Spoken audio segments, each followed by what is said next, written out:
Assalamu alaikum students, welcome to your class. I am your biology teacher Mrs. Saita Bano. Our today's lecture is about the experiments of MacLeod, McCarthy, Alfred Hershey and Martha Chase. And they confirmed that DNA is hereditary material, and their experiments supported the results of transforming principle of Frederick Griffith. Avery MacLeod and McCarthy in 1944 repeated the Griffith's experiments of transformation using purified cell extracts and concluded removal of all protein from transforming material did not destroy its ability to transform rough strain cells. DNA digesting enzyme destroyed all the transforming ability. The transforming material is DNA.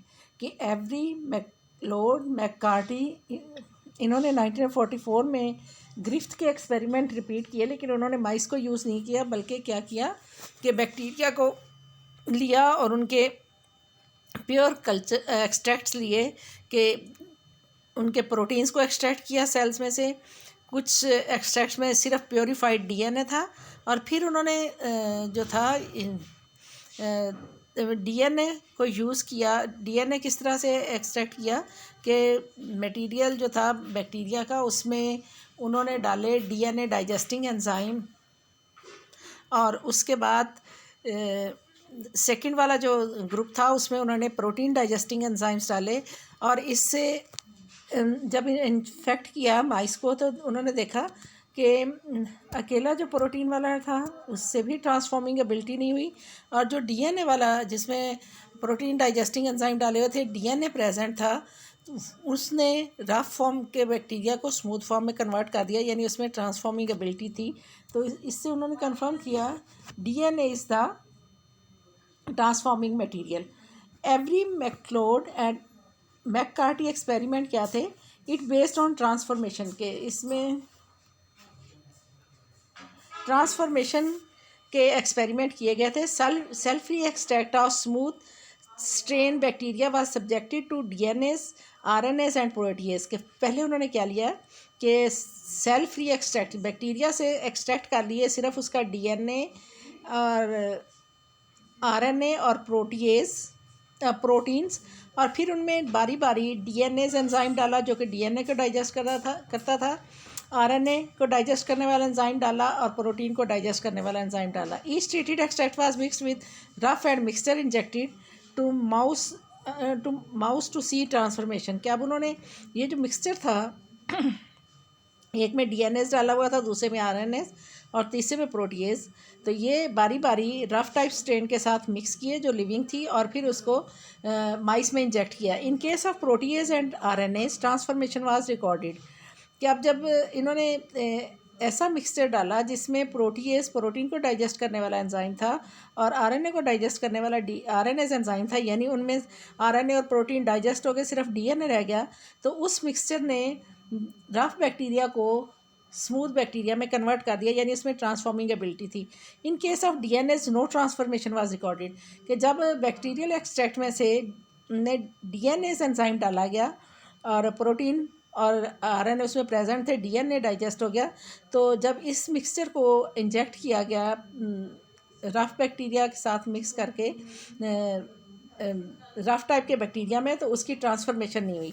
तो इन experiment से prove हुआ कि DNA has ability to transform rough type bacteria into smooth form. It is the transforming material. Next is Hershey and Chase experiments. Alfred Hershey and Martha Chase in 1952 investigated bacteriophage viruses that infect bacteria। कि Alfred हार्शी और Martha chess ने 1952 में ये discover किया कि कुछ viruses ऐसे हैं जो कि बैक्टीरिया को इन्फेक्ट करते हैं। Bacteriophages are composed of only DNA and protein. और बैक्टीरियोफेजिस जो थे उनमें सिर्फ दो ही कंपोनेंट होते थे, एक डीएनए और दूसरा protein. They wanted to determine which of this molecule is genetic material that enters into bacteria. कि अब उन्होंने ये देखने के लिए कि प्रोटीन बैक्टीरियोफेज का या डीएनए, इनमें से कौन सा हेरिडिटी मटेरियल और कौन सा बैक्टीरिया के अंदर जाता है। सॉरी, इन्होंने एक्सपेरिमेंट्स किए। ये लाइफ साइकिल है बैक्टीरियोफेज का, कि बैक्टीरियोफेज जब अटैक करता है बैक्टीरिया के ऊपर तो इसका कोट बाहर रह जाता है, इसका जीनोम अंदर चला जाता है जो कि डीएनए है, वहाँ पे रेप्लिकेशन होती है और फिर ये असेंबल होकर ब्रस्ट करके होस्ट सेल से बाहर आ जाता है। सॉरी। अब इसमें जो इवेंट्स थे बैक्टीरियल इन्फेक्शन के बैक्टीरियोफेज से, उसमें क्या था, attachment of bacteriophage to receptor site on the bacterial cell wall by its tail. कि सबसे पहले बैक्टीरियोफेज जो है बैक्टीरिया के सेल के ऊपर एक स्पेसिफिक रिसेप्टर साइट होती है जहाँ पे से ही एंटर हो सकता है वायरस बैक्टीरिया के अंदर और वहीं पे अटैच हो सकता है, वहाँ पे टेल के थ्रू अटैच होता है। Bacterial cell wall dissolves at the point of contact के, जहाँ पे बैक्टीरियोफेज बैक्टीरिया के सेल के ऊपर सेल वॉल के ऊपर अटैच होता है, वहाँ से लाइसोजाइम एंजाइम के थ्रू बैक्टीरिया की सेल वॉल डाइजेस्ट हो जाती है। Phage DNA enters the bacterial cell, protein coat remains outside. के फेज का डीएनए जो है वो बैक्टीरिया के सेल के अंदर जाता है और डीएनए का कोट जो है वो बाहर रह जाता है। Phage DNA replicates forming many copies के, अब जब अंदर चला जाता है फेज का डीएनए तो वो अंदर बहुत सारी कॉपीज़ बनाता है अपनी। Assembly of phase DNA into new protein shells के, और अंदर ही वो अपने नए प्रोटीन कोट्स भी बनाता है और फिर असेंबल होके डीएनए प्रोटीन कोट के अंदर सेल से बाहर आ जाता है। लाइसिस और breakdown of host cell and release of infective phage particle. क्या जब ये असेंबल हो जाते हैं तो फिर ये अपने होस्ट सेल को ब्रस्ट करते हैं बैक्टीरिया को और बहुत सारे बैक्टीरियोफेज रिलीज हो जाते हैं जो कि दूसरे नए बैक्टीरियल सेल को इन्फेक्ट करते हैं। अब हार्शी एंड चेस के एक्सपेरिमेंट्स विद T2 बैक्टीरियोफेज के, बैक्टीरियोफेज के साथ उन्होंने क्या किस तरह से एक्सपेरिमेंट किए। In culture bacteriophage was grown in medium containing radio active phosphorus to make DNA radio active. In second culture, first culture में ये था कि उन्होंने बैक्टीरिया को ऐसे मीडियम में ग्रो, बैक्टीरियोफेज यानी वायरस को ऐसे मीडियम में अलाउ किया कि वो रेप्लिकेट करे, जो उसका होस्ट बैक्टीरिया था उसके न्यूट्रिएंट्स में उन्होंने रेडियो एक्टिव फास्फोरस डाली, और फास्फोरस जो है वो डीएनए में होती है। तो इस तरह से फेज के डीएनए में भी फास्फोरस आ गया। इन सेकंड कल्चर में bacteriophage was grown in medium containing radio active sulphur to make proteins radio active. और सेकंड कल्चर में जो बैक्टीरियोफेज ने जिन बैक्टीरिया को अटैक किया था उन बैक्टीरिया के न्यूट्रिएंट्स में जो था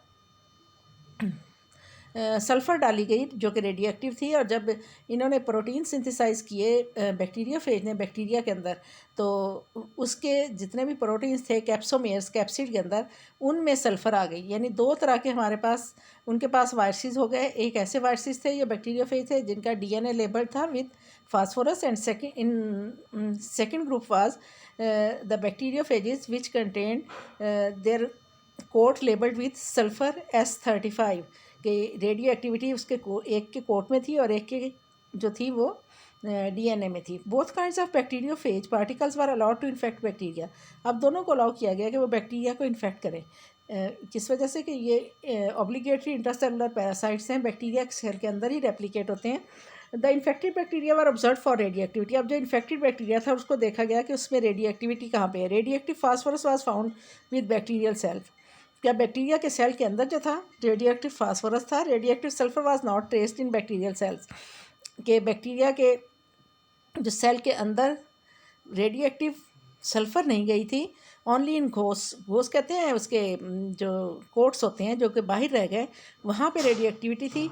यानी प्रोटीन कोट तो अंदर ही नहीं गया था, सिर्फ क्या गया था डीएनए अंदर गया था। Bacteriophage progeny carried only radio active phosphorus and not the radio active sulphur. क्या बैक्टीरियोफेज की जो नेक्स्ट जनरेशन आई उसमें सिर्फ रेडियो एक्टिव फास्फोरस था, उसमें सल्फ़र नहीं थी।